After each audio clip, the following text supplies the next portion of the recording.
Do you have to have raised all the money before the groundbreaking for your new project? Today, we're going to sort through for you the relationship between the project and the campaign. Buckle your seatbelts because it's a little complicated.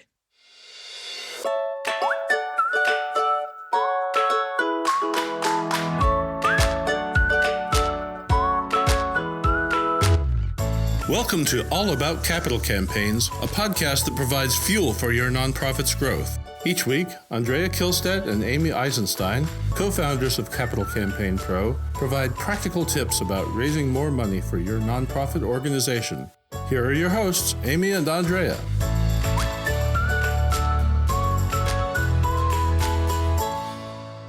Hi, I'm Amy Eisenstein. I'm here with my colleague and co-founder, Andrea Kihlstedt, and today we are going to unpack a somewhat complicated topic of the project that you are working towards or on, and the campaign itself, the fundraising aspect of your project. So, Andrea, let's unpack this somewhat complicated topic. Yeah, let's start with this one, Amy, because I think lots of people are confused about it.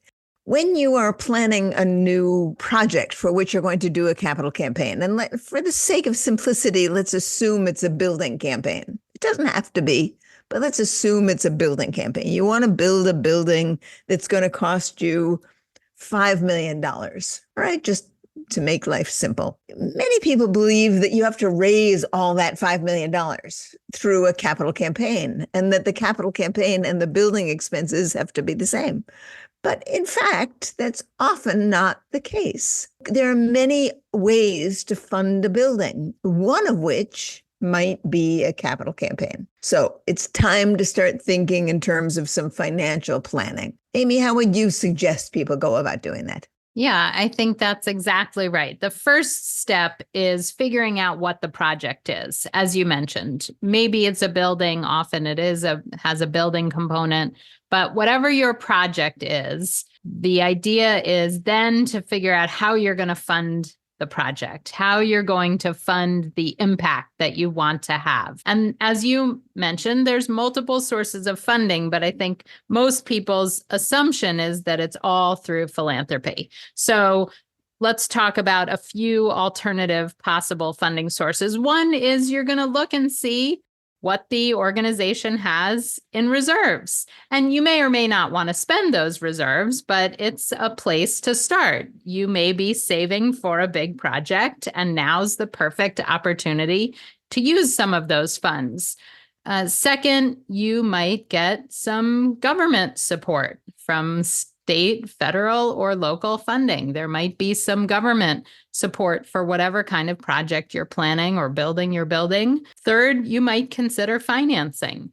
And that is not always a bad idea. In fact, sometimes it's a really good idea to take a loan, a mortgage, either a short-term or, sometimes it's a bridge loan during construction, but often organizations will take a mortgage.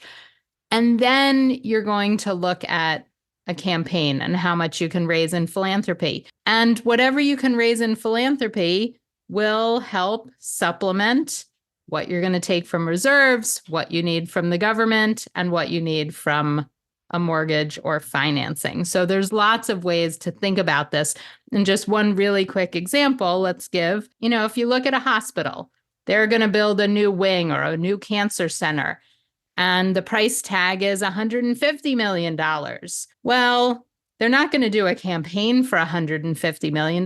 They might do a campaign for $20 million because they take from reserves, they take from income, fee for service, they take a mortgage and they fund their project, but the campaign is for a small piece of what they need to do their project.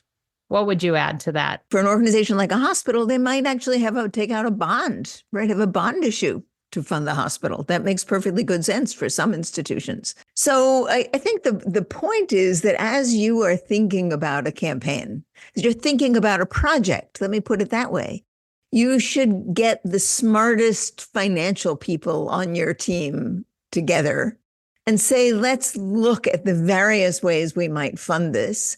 And then let's create some scenarios. Say, if we can raise such and such, then how do we fund the rest of it? Right? If we can raise so and so, what does it look like? When do we need the money? What is the most beneficial way for us to be funding this project at various levels? And once you've done that, once you actually have a couple of scenarios, the kinds of scenarios that will work will depend in part on what interest rates are. If you can borrow money at, let's say, 3%, and it wasn't that long ago that we could do that, it makes sense to take out a mortgage because interest rates are very low. If you're having to pay 7 or 8% to take out a longer term mortgage, then you probably don't want to count on that. So it's going to take some careful thinking, and you can be playing with and factoring in the numbers that including both philanthropy and all of the other sources that you might bring in. But start very early in the process by looking at the alternatives, at the ways in which you might fund this, and see where your capital campaign might fit. I think that's right. I always like to talk about an A, B, and a C plan. A is if you raise all the money for the project, great, that's fabulous. B is if you raise some of the money, and C is if you raise less than you hoped for. And what are the financial models that enable you to do the project? Often, an organization that's expanding their capacity, which is what usually campaigns are full, there might be more revenue fee-for-service opportunities. So at the end of the project, you're going to be generating more income at your organization that can help pay off a mortgage. So, it's not a terrible idea. An example might be a YMCA, right? They can have more members, and that supports the budget to pay off a higher mortgage, or, an independent school that is able to add a new class or additional students, and that's income that supports how you finance your project. So it doesn't all have to come from philanthropy. Before we go to the second thing, I just want to add one more idea to this segment, and that is, we often discuss in capital campaign fundraising, the more you can engage and involve people who are leaders in your community or people of means in your community in the planning process, the better. And sometimes this financial planning process is a great way to do that. It may be that there is no one on your board who's particularly good at that kind of financial modeling, but that there is somebody in your community, that there's someone involved in the Chamber of Commerce, that there's someone that your board members know that you would like to involve in your organization. And this might be a great opportunity to go to them and say, listen, you're in the financial field. Would you sit with us to help do some financial modeling for this process? And that way, you accomplish a number of things all at the same time. You engage people you want to engage. You get some really top flight thinking in terms of how the financial puzzle might sort itself out. And you get a clearer notion of how much you might need to raise for your capital campaign. I love it. It's such a great idea. Engaging people early is one of the things that we always talk about. It's key to your success. And you're right. This is a perfect opportunity to go talk to a variety of people about how you might think about financing your funding your I should say funding, not financing, funding your project. And it doesn't all have to come from your campaign. And in many cases, it doesn't. All right, let's talk about timing, because I think this is another critical element of this conversation is, how much do you need to have secured in terms of funding before you break ground? How much do you need to have raised by the time you cut your ribbon? How does your campaign coincide or work together with your project? These are two separate, it's two separate things that you're working on. And sometimes the timing, it lines up nicely and sometimes it doesn't. So what do we do in those scenarios, Andrea? What are the Amy, there are some things that are really clear, that we really know quite clearly and that you need to abide by. And the first of those is this, that when you've built the building, if your campaign is about a building, once the building is up and finished and the ribbon is cut, you will have a much more difficult time raising money for that project, right? It's just like fundraising drops off a cliff. once the doors are open and you're actually using the facility. So that's the end point of any successful capital campaign fundraising process for a facility, right? And that makes sense logically. Think about it from the donor's perspective. They're going to ask the question, why do you need my money if you're already in the building? You already did the project. You did it. So, now why would you need my money? So it makes perfectly good sense that fundraising would drop off once you've moved in.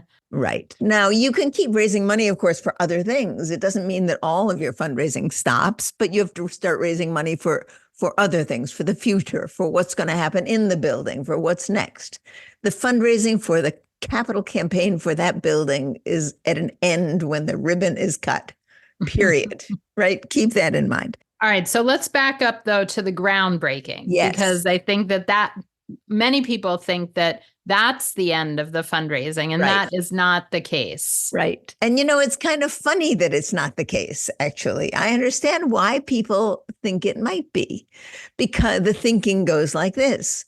Well, once the hole is dug, once the bulldozers are on the site, everybody knows we're doing this project. Everybody knows because we've got a big hole in the ground, right? If we're already going to do the project, then maybe we don't need their money. So isn't fundraising going to come to an end then? And in fact, what we've learned over these many, many years is that it does not come to an end then. That people like to give to projects that are in process, that they like hard hat tours, that hard hat tours often generate a remarkable amount of revenue for your campaign. So don't think you have to have raised all the money when the tractors show up. You don't. And the thinking goes here that lots of donors don't want to get in early because they're not sure if you're going to be able to do it. So here you're confident you're going to be able to do it and you need their help. And now is the time that they really want to jump on board and participate and be included because the project is a go and you need to raise the money and rally everybody together. So that's another reason. Let's back up even more. So a lot of organizations wonder, when can we put a shovel in the ground? How much do we have to have raised, or how much money do we have to have in hand before we can actually break ground? So this is, the timing of a campaign and the timing of a project is complicated. There are a lot of important questions you should be asking yourselves. So how do you get organizations to think about that, Andrea? So, Amy, this kind of ties into our first topic, which has to do with finances, right?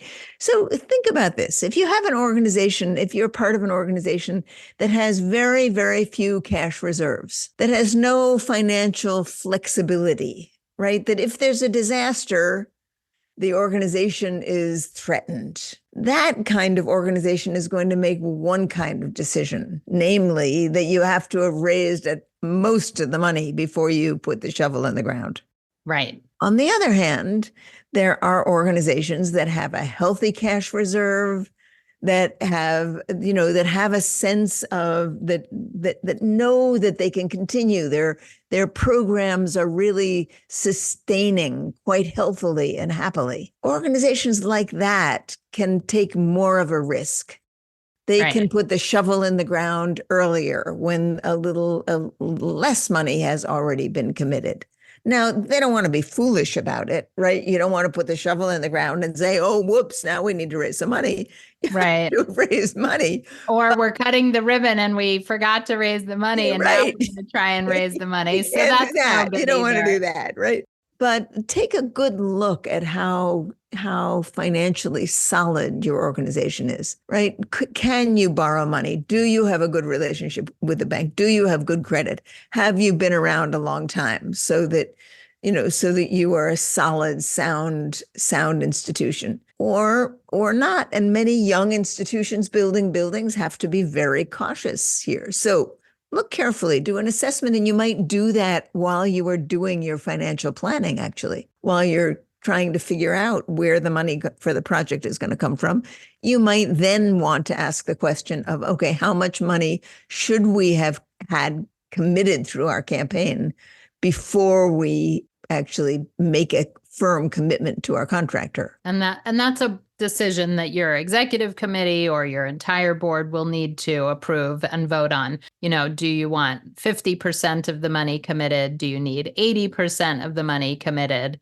Or even, more than that. So I'd say generally somewhere in there, 50 to 80%. So if you have better solid footing, it's going to be lower. If you are more, have less financial resources, then you're going to want to have raised closer to 80 or 90% before you put that shovel in the ground. Now, Amy, there are two more things I think we should discuss about this.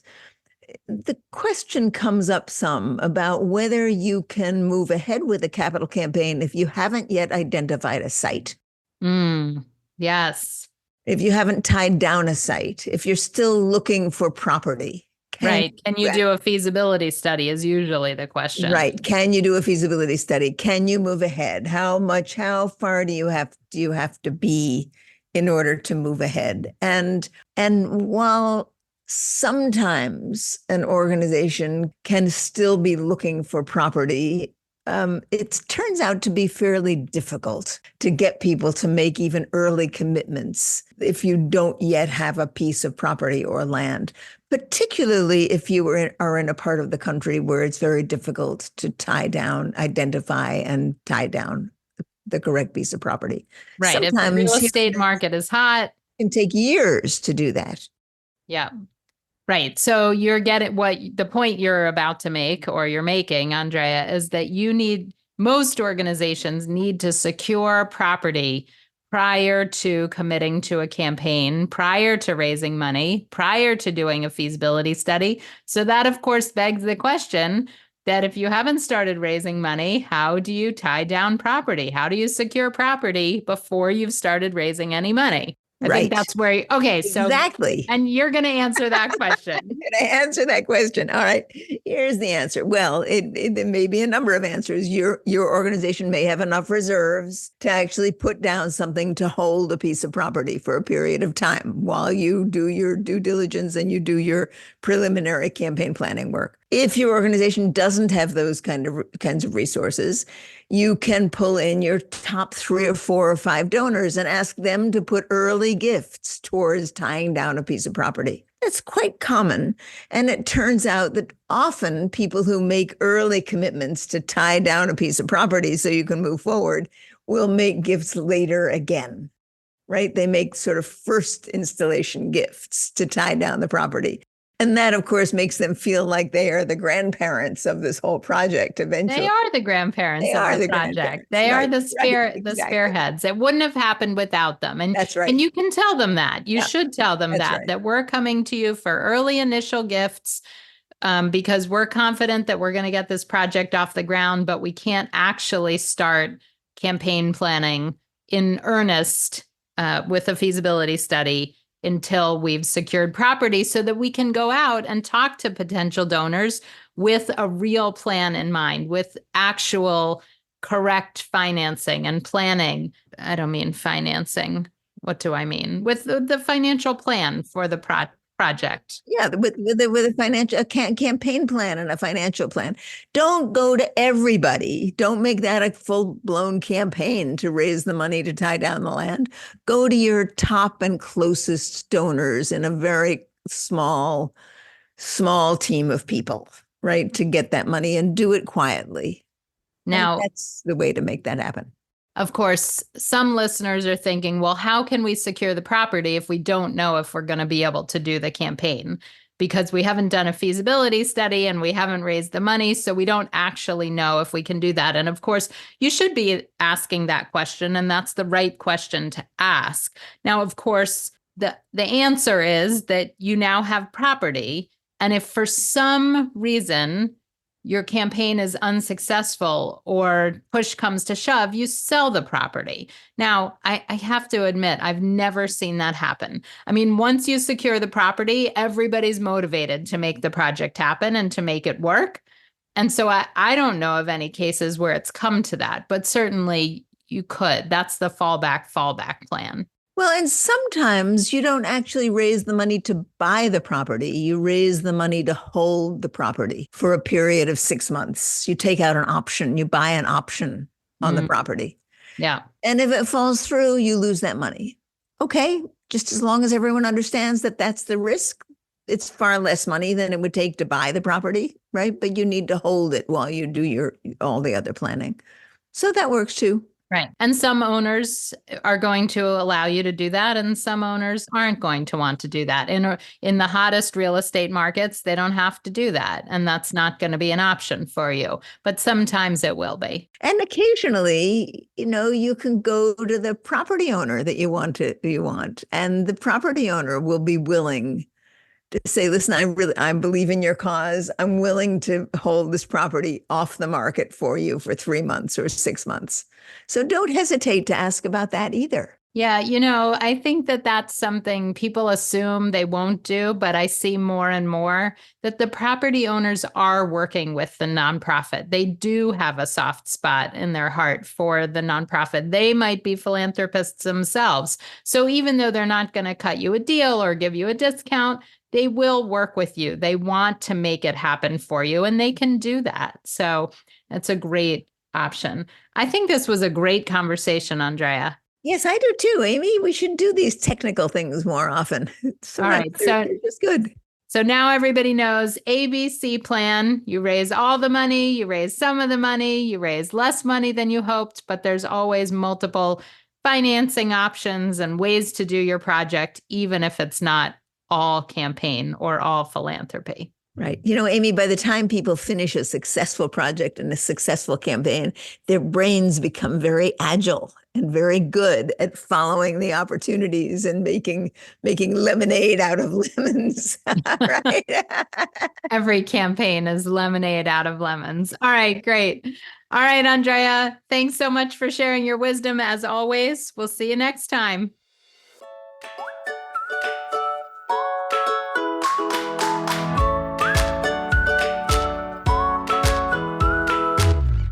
Thanks for joining Amy and Andrea for today's All About Capital Campaigns. To learn more about them and their work together, visit capitalcampaignpro.com. And please subscribe, rate, and review us on your favorite podcasting platform. Thank you.